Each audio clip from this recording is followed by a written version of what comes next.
Hello friends, in this particular video we are going to talk about first thing is potential energy.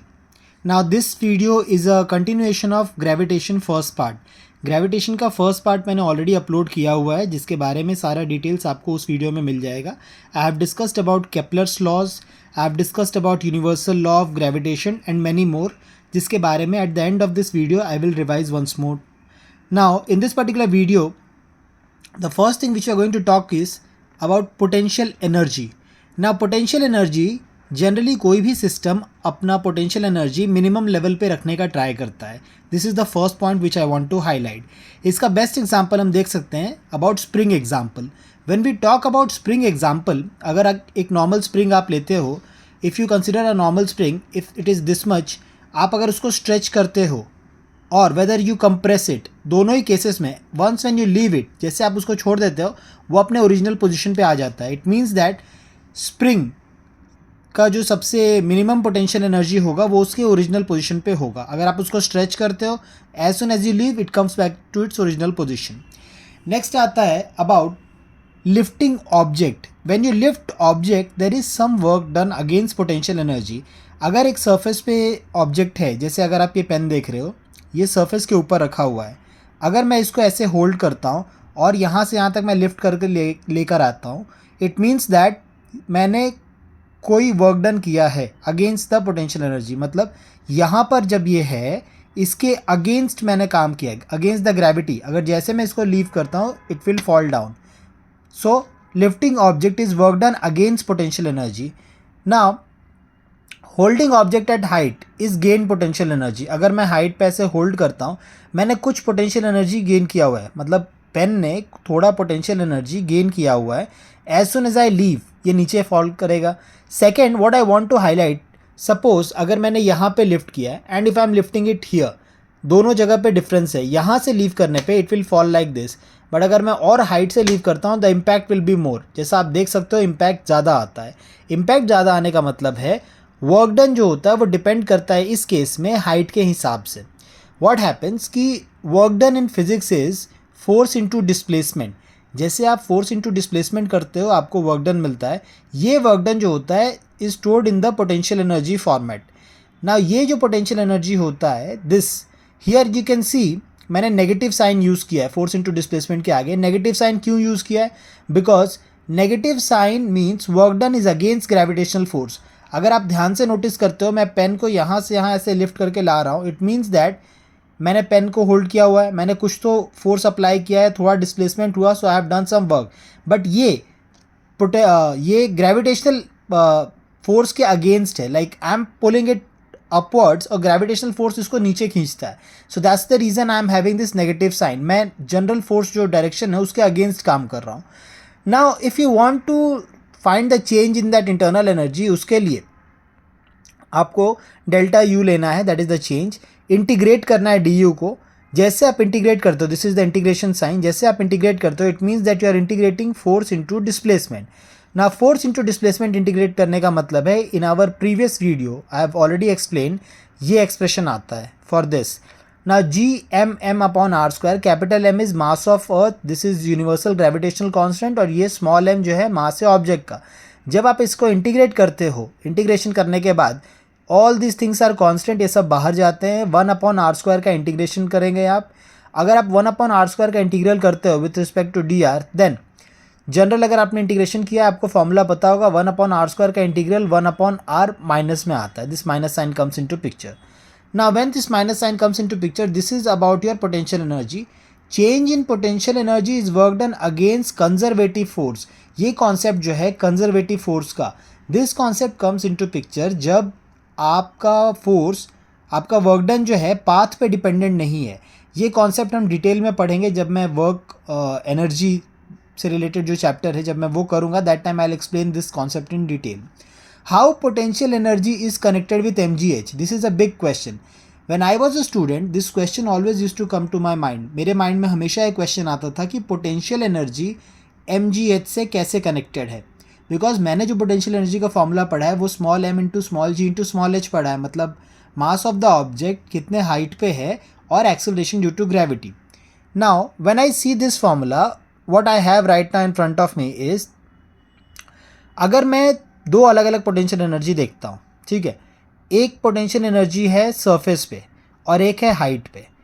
ये surface पे है, ये height पे है। Now जब आप हाइट पे लेकर जाते हो, आप दोनों के बीच का डिफरेंस निकालते हो। हाइट पे गए तो क्या पोटेंशियल एनर्जी है और सरफेस पे है तो क्या।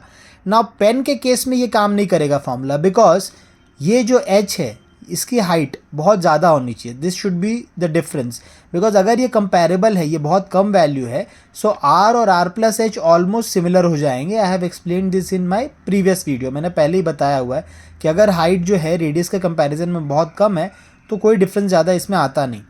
व्हेन यू डू दिस, जब आप इसको सब्ट्रैक्ट करते हो इससे इसको और सिंप्लीफाई करोगे, इसके और इसके बीच में 3 या 4 स्टेप और हैं, जब आप इसको अच्छे से लिख के सिंप्लीफाई करते हो, आपका फाइनल एक्सप्रेशन कुछ ऐसा आता है, mgh into r upon r plus H.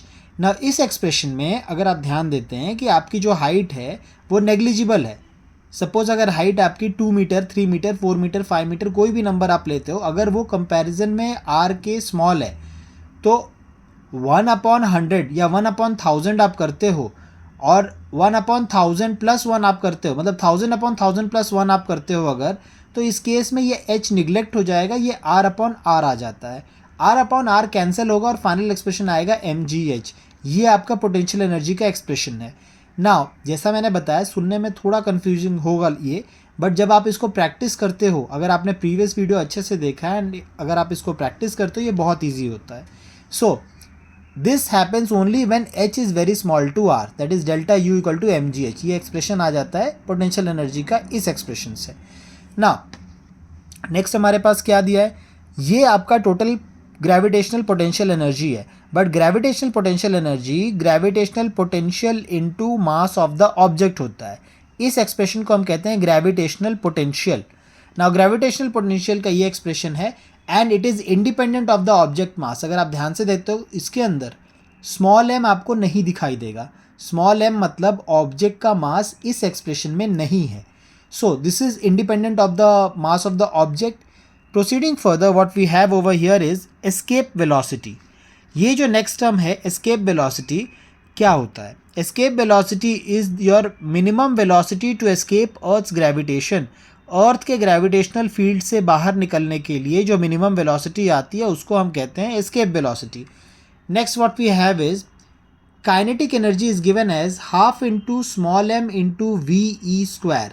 We मतलब एस्केप वेलोसिटी का square. Generally half mv square आप फॉर्मूला देखते हो काइनेटिक एनर्जी का, यहाँ पर एस्केप वेलोसिटी है, so we are taking half mv square. Potential energy is given as minus g capital M into small m upon r। Capital M mass of the earth है, universal gravitational constant है, small m object का mass है और r जो है अर्थ का radius है। सो ये दोनों आपके पास आ गए। अब इन्फिनिटी पे अगर आप जाते हैं, then kinetic energy plus potential energy is zero. So what we have, जब यहाँ पर ये दोनों ऐड होकर ज़ीरो होते हैं, इसको जब आप सिंप्लीफाई करोगे, इसको और इसको ऐड करके अगर आप ज़ीरो लिखते हो राइट साइड में एंड सारे टर्म्स को रीअरेंज करते हैं, then you will be getting v equal to root of 2gm upon r। ये एस्केप वेलोसिटी का एक्सप्रेशन है जिससे आप एस्केप वेलोसिटी कैलकुलेट कर सकते हैं। Now proceeding further, what we have is moon is the natural satellite of earth. Period of revolving is 27.3 days. मतलब moon जो होता है उसका पीरियड ऑफ रेवोल्यूशन जो है वो 27.3 डेज का आता है। नेक्स्ट हम पढ़ते हैं जियो स्टेशनरी और geosynchronous satellite. This is a very important concept. Geostationary और जियो सिंक्रोनस सैटेलाइट, इसमें क्या होता है, दिस काइंड ऑफ सैटेलाइट, इस तरह के जो सैटेलाइट होते हैं इनका सेम पीरियड होता है एज अर्थ।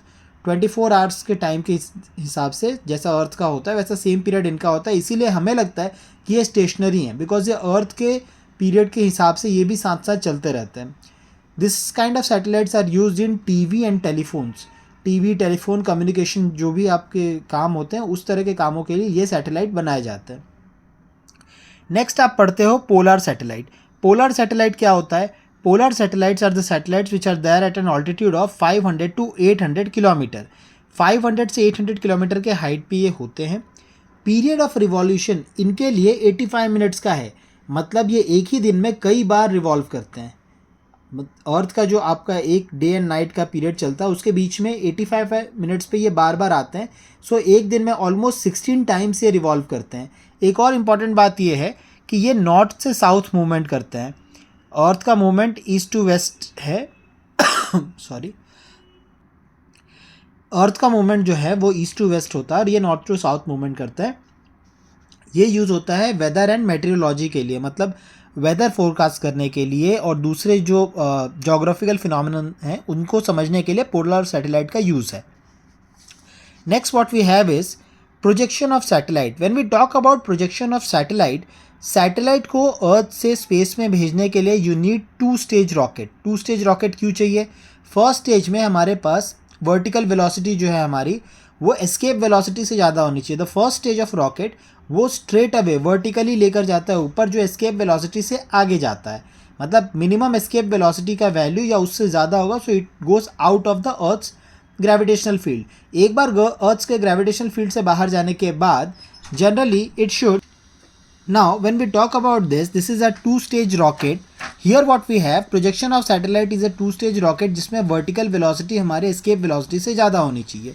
जब ये escape velocity से हाई है देन अर्थ के ग्रेविटेशनल फील्ड से बाहर निकल जाता है. बट अगर वो अर्थ के ग्रेविटेशनल फील्ड से बाहर निकलता है it will not stop and it will go to infinity.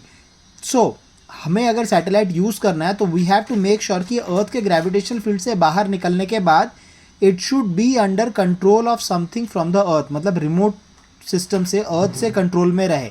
So we have got a second stage of rocket. Second stage में क्या होता है, क्रिटिकल या ऑर्बिटल वेलोसिटी यहाँ कॉन्सेप्ट आता है. एक बार आप एस्केप वेलोसिटी क्रॉस करते हो, critical and orbital velocity concept आता है. Given to revolve in circular path, ये दिया जाता है so that the satellite revolves in circular path. Different values, अलग अलग जो वैल्यूज़ आते हैं इसके और इसके अलग अलग केसेस. ये जो हॉरिजॉन्टल वेलोसिटी है एक बार वर्टिकली एस्केप वेलोसिटी के बराबर जाकर या बाहर निकलने के बाद जो हॉरिजॉन्टल वेलोसिटी का केस आता है उसमें हम क्या स्टडी करते हैं, इसको हम अच्छे से स्टडी करेंगे now. Here what we have, horizontal velocity. अगर हॉरिजॉन्टल का मतलब होता है साइडवेज, वर्टिकल का मतलब होता है ऊपर से नीचे. अगर आप जो नॉर्मल आपके ग्राफ सिस्टम में आपने पढ़ा होगा तो जो आपका वाई एक्सिस है वो एक तरह से वर्टिकल शो करता है और जो एक्स एक्सिस है वो हॉरिजॉन्टल शो करता है. सो वी एच जो हॉरिजॉन्टल वेलोसिटी आ रही है ये अगर क्रिटिकल वेलोसिटी से कम है, if it is less than critical velocity, then जो सैटेलाइट है वो एलिप्टिकल ऑर्बिट में घूमता है और प्रोजेक्शन जो होता है उसका अपोगी पॉइंट पे आता है जिसे हम फारदेस्ट पॉइंट कहते हैं. नेक्स्ट अगर केस आप देखते हो उसमें दिया हुआ है कि अगर if you have your horizontal velocity equal to critical velocity, अगर हॉरिजॉन्टल वेलोसिटी क्रिटिकल वेलोसिटी के इक्वल आ जाता है देन एक स्टेबल ऑर्बिट में मूव करता है जो कि सर्कुलर है, मतलब सैटेलाइट आपके अर्थ के चारों तरफ सर्कुलर मूवमेंट करता है. अगर इसके बाद वाला स्टेज हम देखते हैं कि हॉरिजॉन्टल वेलोसिटी क्रिटिकल से तो ज़्यादा है लेकिन एस्केप से कम है. हॉरिजॉन्टल वेलोसिटी क्रिटिकल से ज़्यादा है, एस्केप से कम है. इस केस में एलिप्टिकल ऑर्बिट में मूव करता है, मतलब पेरिगी वाला पोजीशन आता है जो कि क्लोजेस्ट है. और अगर आप इसके भी ऊपर जाते हो, मतलब अगर आपका हॉरिजॉन्टल वेलोसिटी एस्केप वेलोसिटी के बराबर आ जाता है देन ये पैराबॉलिक पाथ में मूव करता है एंड इट नेवर रिटर्न्स. मतलब पैराबॉलिक पाथ में मूव करने का मतलब है कि सैटेलाइट कभी भी रिटर्न नहीं आता अर्थ सरफेस पे. Next what we have over here is this escape velocity अगर हॉरिजॉन्टल वेलोसिटी से कम है, मतलब हॉरिजॉन्टल वेलोसिटी एस्केप से भी ऊपर चला गया. आप नोटिस कर सकते हैं हॉरिजॉन्टल वेलोसिटी जो है वो हम स्टेज बाय स्टेज देखते जा रहे हैं. कहाँ पर क्रिटिकल से कम है, क्रिटिकल के बराबर है तो क्या हुआ, क्रिटिकल से ज़्यादा है तो क्या है, एस्केप के बराबर है तो क्या है, एंड लास्ट केस में एस्केप से भी अगर आप ऊपर जाते हो इस केस में ये ग्रेविटेशन से बाहर निकल जाता है और हाइपरबोलिक पाथ फॉलो करता है. तो ये अलग अलग स्टेजेस हैं. टेक्स्ट बुक जब आप रीड करते हैं कोई भी उसमें ये डिटेल्ड कॉन्सेप्ट समझाया हुआ है. My job is to make things easier for you ताकि आपको थोड़ा इंटरेस्ट आए पढ़ने में. नेक्स्ट है centripetal force is equal to gravitational force. When we talk about centripetal force and gravitational force, centripetal force जो होता है वो एक सर्कुलर पाथ जब आप फॉलो करते हो, सर्कुलर मोशन चैप्टर अगर आपने पढ़ा है, सर्कुलर पाथ जब आप फॉलो करते हैं तो सेंट्रीपिटल फोर्स वो फोर्स होता है जो आपको सेंटर की तरफ खींचता है. It pools you towards the centre and gravitational force is responsible for that. Now what we have over here is mvc square upon r. ये फॉर्मूला आपको मिलेगा फॉर क्रिटिकल स्पीड आपको निकालना है, एंड ये सेंट्रीपिटल फोर्स का formula है, और ये जो फॉर्मूला है ये आपका ग्रेविटेशनल फोर्स वाला फॉर्मूला है। अगर आपने नोटिस किया होगा, मैंने पहले ही एक्सप्लेन किया है, जिसमें से GM/R वाला पार्ट जो है वो आ जाता है ग्रेविटेशनल फोर्स से। ना यहाँ पर एक जी के बारे में जो बताया मैंने मेरे प्रीवियस वीडियो में एक्सप्लेन किया हुआ है, दोनों मास जो होते हैं उन दोनों का प्रोडक्ट डायरेक्टली प्रोपोर्शनल होता है फोर्स से, और डिस्टेंस का स्क्वायर जो होता है वो इन्वर्सली प्रोपोर्शनल होता है। इन टर्म्स को जब आप रीअरेंज करते हो then you get VC² = GM/R। इसको रीअरेंज करोगे आप एंड सब सही से करते हैं तो we get VC² = GM/R, but small r जो होता है वो आपका रेडियस प्लस हाइट है, जो रेडियस अर्थ का है प्लस उसमें जितने हाइट पे ऑब्जेक्ट है, इन दोनों को मिला के आपका स्मॉल r का वैल्यू आता है, ये मैंने ऑलरेडी बताया हुआ है। So VC = √GM/R+H। Now this is equal to √GH × R+H। ये भी एक्सप्रेशन तब आएगा जब आपने प्रीवियस वीडियो में देखा हुआ है G और GH का क्या कनेक्शन है। वहाँ पे मैंने ऑल्टीट्यूड के बारे में, डेप्थ के बारे में क्लियरली एक्सप्लेन किया है कि एक्सेलरेशन का वैल्यू किस हिसाब से चेंज होता है for height and depth. Next moving we have critical velocity is independent of mass of satellite. Satellite का जो मास है उससे क्रिटिकल वेलोसिटी इंडिपेंडेंट है। नाउ इसके बाद क्या होता है कि ये जैसे इंडिपेंडेंट है सैटेलाइट के मास से, it decreases with increase in height. जैसे जैसे आपकी हाइट बढ़ते जाती है वैसे वैसे क्रिटिकल वेलोसिटी जो होता है वो आपका कम होते जाता है। Close to surface of earth सबसे ज़्यादा क्रिटिकल वेलोसिटी जो होती है वो अर्थ सरफेस के बहुत क्लोजेस्ट है। VC = √GR फॉर्मूला आता है। स्मॉल g की वैल्यू आपको पता है, कैपिटल R की वैल्यू भी आपको पता है। दोनों को सॉल्व करने पे आपका फाइनल आंसर आता है 7.92 km/s। This is the maximum, ये मैक्सिमम क्रिटिकल वेलोसिटी है, और ये कई हमारे जो फास्टेस्ट प्लेन्स हैं, फ्लाइट्स हैं, उनसे भी काफ़ी ज़्यादा स्पीड वाला ये वैल्यू आता है। Next what we have is critical velocity के लिए और भी एक्सप्रेशंस हैं। GM/R एक्सप्रेशन आता है, M = 4/3 πr³ × ρ। जिनको ये एक्सप्रेशन नहीं पता है उनको मैं बता दूँ, this is mass = volume × density. Earth का जो शेप है वो स्पेरिकल शेप है। स्पीयर का वॉल्यूम का फॉर्मूला 4/3 πr³ होता है, और डेंसिटी के लिए रो होता है। मास = वॉल्यूम × डेंसिटी करते हैं तो ये फॉर्मूला आता है। M की जगह पर अगर ये पूरा टर्म आप रिप्लेस करते हो तो VC का फॉर्मूला आ जाएगा 2r √G π/ρ/3। क्रिटिकल वेलोसिटी के अलग अलग एक्सप्रेशंस हैं। सो ये जितना कुछ हमने इस सेक्शन में देखा है ये ग्रेविटेशनल चैप्टर का एक सेक्शन है। इसका प्रीवियस सेक्शन मैंने ऑलरेडी डिस्कस किया हुआ है। Still there are certain more terms which I need to discuss, that I need to show. Now the next term what I want to discuss is weightlessness in satellite.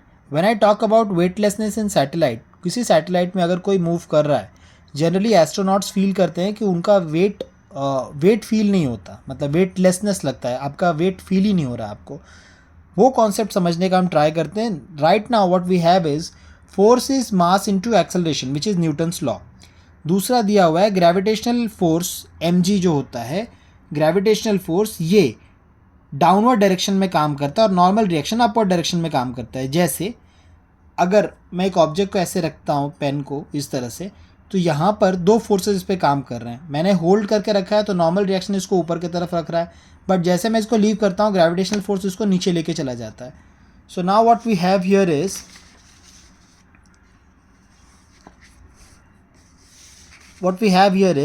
Force is ma-n, मतलब normal आपका जो total net force आप देखते हो ये normal force minus normal reaction आप करते हैं। लिफ्ट इज एट रेस्ट और कांस्टेंट वेलोसिटी। हम एक लिफ्ट का एग्जांपल लेते हैं ना। लिफ्ट अगर रेस्ट पे है या कांस्टेंट वेलोसिटी पे है, लिफ्ट इज एट रेस्ट और constant velocity mg = n।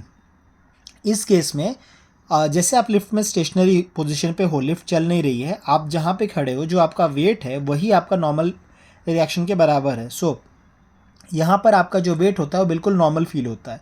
After this the next section says that lift अगर स्टार्ट होती है एंड इट मूव अपवर्ड्स, ऊपर के डायरेक्शन में लिफ्ट अगर मूव होने लगती है, और about to stop at lower floor, अगर लिफ्ट स्टार्ट होकर ऊपर मूव करती है या लिफ्ट चलते हुए आ रही है और सपोज 7th फ्लोर से जाकर 5th फ्लोर पे रुकने वाली है, तो जैसे लिफ्ट रुकने वाली है just before that what happens, normal reaction is greater than mg। यहाँ पर आपको आपका वेट हैवी फील होता है और ये बिल्कुल रियल रीज़न है। अगर आप चाहें तो वेट मशीन से अपना वेट चेक कर सकते हैं, वहाँ पर नॉर्मल रिएक्शन mg से ज़्यादा है और आपका वेट आपको ज़्यादा लगता है। इसके कंपैरिजन में अगर आप नेक्स्ट स्टेप देखते हैं, then lift starts moving downward. यहाँ ऊपर की तरफ मूव करना स्टार्ट किया था लिफ्ट ने, अब नीचे की तरफ मूव कर रहा है। आप लिफ्ट में जाते हो और लिफ्ट जैसे नीचे की तरफ मूव करता है, इस केस में या आपके ऊपर वाले फ्लोर पे रुकने वाला है, इस केस में नॉर्मल रिएक्शन जो है mg से कम है, आपको लाइट फील होता है। ये फ्रैक्शन ऑफ सेकंड्स के लिए फीलिंग आती है, बट आपको यहाँ पर लाइट फील होगा, हल्का फील होगा, यहाँ पे हैवी फील होगा और यहाँ पे नॉर्मल वेट रहेगा। नाउ कंसिडरिंग अगर एक एक्सीडेंटल केस होता है, ऐसा होना नहीं चाहिए बट अगर इन केस होता है तो फ्री फॉल क्या होता है? एक्सीडेंटल केस फ्री फॉल मतलब अगर लिफ्ट स्नैप कर जाती है, उसके वायर्स डैमेज होते हैं और लिफ्ट नीचे गिरने लगती है, उस केस में नॉर्मल रिएक्शन ज़ीरो हो जाता है, टोटल वेटलेसनेस, उसमें कोई वेट नहीं फील होता। और ये सेम इफेक्ट सैटेलाइट में भी होता है। सैटेलाइट इस केस में सर्कुलर मोशन में जब मूव कर रहा है, सैटेलाइट के अंदर टोटल वेटलेसनेस होता है, बिल्कुल यही फील आता है सैटेलाइट में। Now moving further, AD equal to G, ये फीलिंग ऑफ टोटल वेटलेसनेस कब आता है? जब एक्सेलरेशन जो होता है वो यहाँ जो डाउनवर्ड एक्सेलरेशन है, नीचे की तरफ जो जाने का एक्सेलरेशन हो रहा है, ये स्मॉल g के बराबर ये वैल्यू आती है। नेक्स्ट आपको बताया गया tangential velocity stops falling to earth. Satellites, फिर एक डाउट आता है दिमाग में कि सैटेलाइट अगर इसी तरह से होता है वेटलेसनेस में, तो सैटेलाइट वापस से अर्थ में क्यों नहीं गिर जाते, अर्थ के सर्फेस की तरफ? ऐसा इसलिए नहीं होता, वेटलेसनेस आपको फील होती है, लेकिन सैटेलाइट को गिरने से बचाता है टेंजेंशियल वेलोसिटी। जिस हिसाब से उसको प्रोग्राम किया गया है, उसको टेंजेंशियल वेलोसिटी इस तरह से दी जाती है कि वो अर्थ सरफेस पे दोबारा नहीं गिरे। That's the reason scientist they work so hard to develop all this technology, और सारा कुछ कैलकुलेशन करने के बाद भेजा जाता है सैटेलाइट को। नेक्स्ट है critical speed VC। Critical speed VC के लिए फॉर्मूला है 2πr/t। ना 2πr ये आपका सर्कम्फरेंस है सर्कुलर ऑर्बिट के लिए, और t टाइम पीरियड है। ये होता है √gm/r के बराबर। जब आप इसको कैलकुलेट करते हो, मतलब सिंप्लीफाई करते हो, तो आपको टाइम पीरियड के लिए एक एक्सप्रेशन मिलता है 4π²r³/gm, जहाँ पे ऑलरेडी आपने देखा हुआ है स्मॉल r की जो वैल्यू होती है वो कैपिटल R + h है। ये मैंने बताया है, कैपिटल R अर्थ का रेडियस है, h हाइट है। ना ये एक्सप्रेशन सिंप्लीफाई करेंगे तो टाइम पीरियड मिलता है सैटेलाइट का। उसके बाद क्या कहा गया है? This is independent of its own mass. कोई भी सैटेलाइट कितना टाइम पीरियड लेता है, उसमें कहीं भी सैटेलाइट का मास कितना है वो फैक्टर काम नहीं आता। आप देख सकते हैं कि यहाँ पे सैटेलाइट का मास कहीं नहीं है, अर्थ का मास है, अर्थ का ग्रेविटी है, everything about earth is given over here. Then capital GM equal to GH into R + h the whole square. ये एक्सप्रेशन भी कल जो मैंने सॉल्व किया था उस एक्सप्रेशन से आता है। And capital T equal to 2π into √r/gh, ये एक्सप्रेशन आता है टाइम पीरियड के लिए। तो ये सब कुछ सिंप्लीफाई करके आता है। ये इतने सारे टेक्निकल एक्सप्रेशन जो आ रहे हैं वो इसलिए होते हैं बिकॉज हमें कई सारे न्यूमेरिकल सॉल्व करना होता है। Gravitation chapter deals with many numericals, when we solve those numericals this kind of things are needed. Close to surface of earth, अगर अर्थ सरफेस के बहुत क्लोज आप आते हो तो मिनिमम टाइम पीरियड जो होता है वो 2π इंटू √r/g आता है, जहाँ पे कैपिटल R जो है वो आपका रेडियस है अर्थ का, और स्मॉल g जो है वो आपका एक्सेलरेशन ड्यू टू ग्रेविटी है। एक और कॉन्सेप्ट आता है that is called as binding energy. Now what do we understand from binding energy? Binding का मतलब होता है बांध के रखना, टाई अप करके रखना। Binding energy is the minimum energy for satellite to escape earth's gravity. मतलब मिनिमम एनर्जी कितना सैटेलाइट को मिलना चाहिए कि अर्थ के ग्रेविटी से बाहर निकल जाए, वो आपको बाइंडिंग एनर्जी बोलते हैं। काइनेटिक एनर्जी ½ mv/c² है क्रिटिकल वेलोसिटी के हिसाब से। पोटेंशियल एनर्जी ½ gmm/r आता है ना, ये ½ gmm/r के बराबर आता है। ग्रेविटेशनल पोटेंशियल आपका -gmm/r है, माइनस साइन क्यों है ऑलरेडी एक्सप्लेन किया हुआ है। जब आप टोटल एनर्जी लेते हो काइनेटिक प्लस पोटेंशियल, ये आपका काइनेटिक हो गया, ये आपका पोटेंशियल हो गया। अगर आप ध्यान से देखते हो ये +½ है, ये -1 है। -1 + ½ अगर आप करते हो, बाकी सारे टर्म सेम है, -1 + ½ आप करोगे तो -½ आंसर आता है आपका। Total energy will be -½ gmm/r। Minus sign क्यों होता है? बिकॉज टोटल एनर्जी एक सर्कुलर ऑर्बिटल सैटेलाइट का नेगेटिव होता है, मतलब टोटल एनर्जी जो है वो नेगेटिव होगा। टू अनबाइंड करने का मतलब सैटेलाइट को फ्री करके रिलीज करने के लिए energy which is provided, minimum आपको इतना एनर्जी प्रोवाइड करना पड़ेगा। मतलब दिस एनर्जी जैसे सैटेलाइट को मिलता है, सैटेलाइट फ्री हो जाएगा और वो बाहर मूव करेगा। Now after completing this section, ये सेक्शन था, उसके पहले हमने ये सेक्शन देखा ऑलरेडी।